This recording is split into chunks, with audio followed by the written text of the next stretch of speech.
Hello, today we're going to be looking at Hwoarang. First thing we're going to do together is look at his 4 stances, know what they are. Second thing, look at a basic flowchart that you may have seen in ranked before. And then third and finally, we're going to dissect one of his best moves, which I think is right flamingo stance 4-3, which leaves him at +4 on block. And I think that move's a really good one to look at in more detail, because I think it explains a lot of the counterplay options versus Hwoarang super well. So I hope you find this really helpful, just as I did. So let's go through the stances. This is left foot forward stance, also known as LFF, because his left foot is forward. This is the stance that most characters will just start in. You can press 3+4 on your controller to make him switch into right foot forward. And then you can press forward and 3 together to make him go into left flamingo stance. You can see he's got his left leg just raised up the floor just for an instant. And then in a similar way, you can press forward with a small gap and then press 4 to make him go into right flamingo stance with his right leg raised up for a sec. So let's look at a classic Hwoarang flowchart. I encountered this one in ranked the other day and I just didn't really know what to do, so let's play it.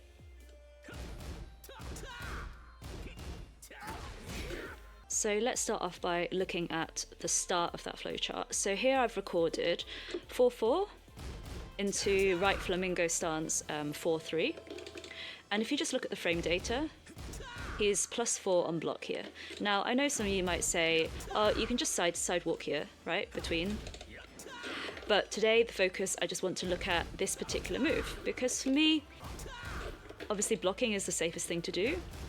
And I think this is quite a recognizable move. It's called double flanks or phalanx. I don't know how to pronounce it in the game.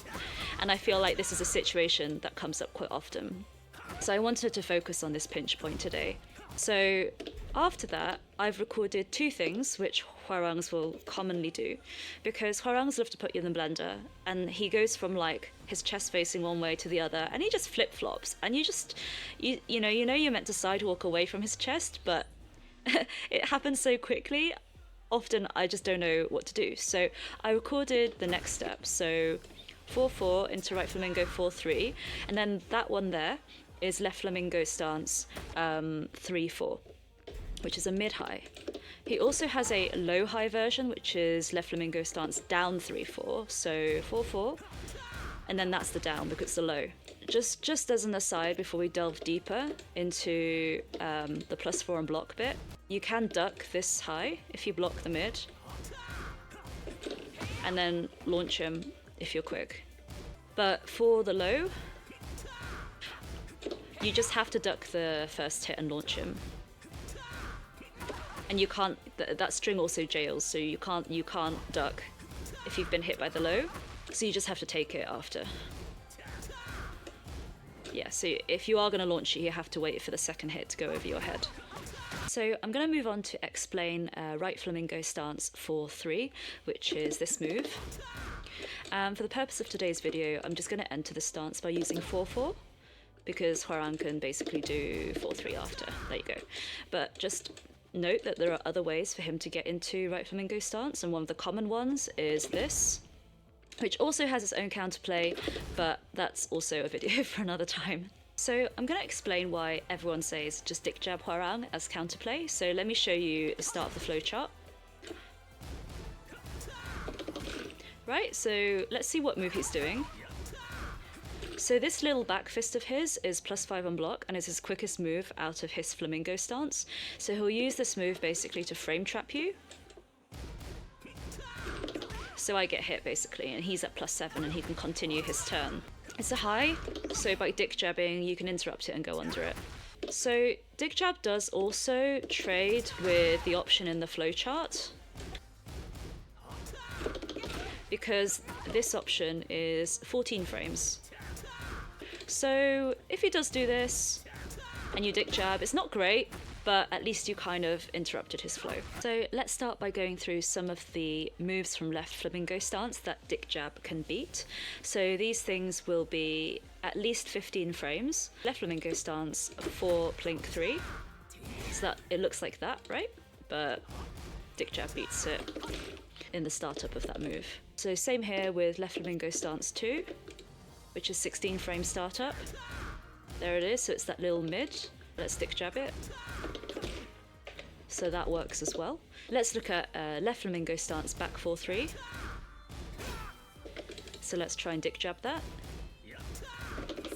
So that works because it's 16 frame startup and doesn't have any other special properties. We'll come on to some moves that beat dick jab later. This particular move here is left flamingo stance down 3-4, which we talked about.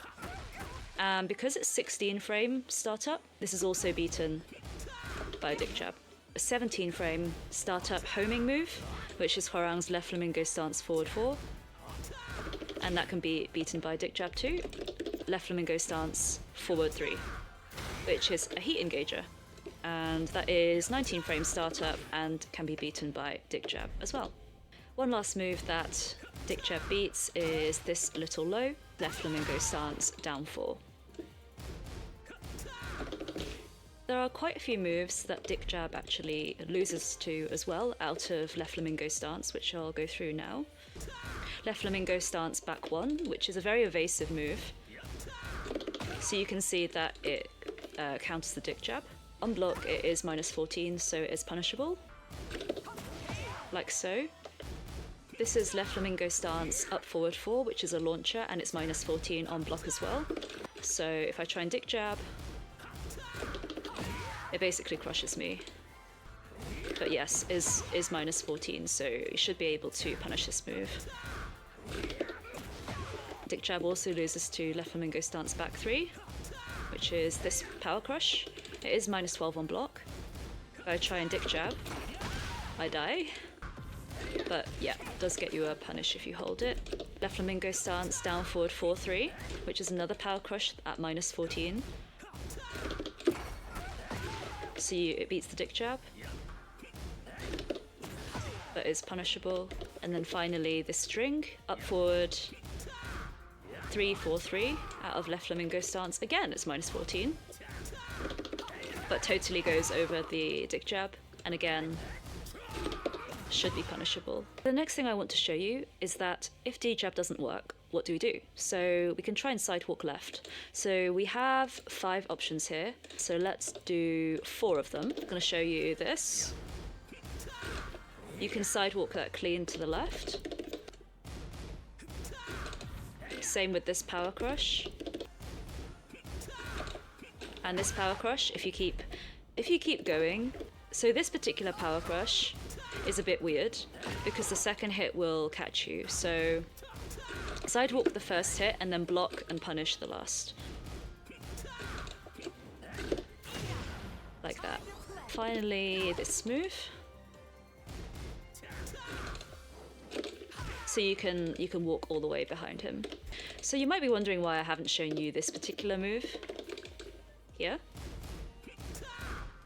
Because if you try and sidewalk it left, it will catch you. But what about if I go right? Oh, there you go. So sidewalk right is the counter to this annoying option. However, if you sidewalk right, a lot of Hwoarang's high value moves will hit you. Like this one. So if I sidewalk right, I get absolutely launched. So in general, what I've been told by Hwoarang players is that his good options for him, obviously, which launch, most of them will track if you try and step right. So the general consensus is try and sidewalk him left. Even though, yes, you can sidewalk some of these moves both ways. I'll show you. Right? Like this power crush. Let's try it with this power crush too. Yeah, so you can sidewalk that one right as well. And let's try here. Yeah, the same as well. You just don't really want to risk getting hit by the move that I showed you. So I guess to summarize what I've looked into, I want to talk about, I guess, the layers of play and counterplay that I've deduced from this. So Hwoarang's layer 0 would probably be something like... Right, so that would be layer 1, because you're trying to stop the opponent from mashing. So the response from me as the Anna would be to do a dick jab. And then if the Hwoarang's caught onto that I keep dick jabbing, then he's going to use his options that beat dick jab, which were the set of options that I showed you. So, you know, that might include the power crush or something like that. So, like this. those options can be sidewalk left. Okay, so once I start sidewalking left, then maybe he'll switch to the back one, which will catch you sidewalking left. And what beats that? Standing still beats that, right? Because you can block it and punish it. So I feel like those are the layers of options you would go through here. I hope this has been slightly helpful, and hopefully helps you understand this flowchart that we looked at the beginning just a little bit more, even though it's not the entire thing dissected. But at least we know this will trade because he's using the 14 frame move, or we can just sidewalk him and get a launch on back turn. Like so.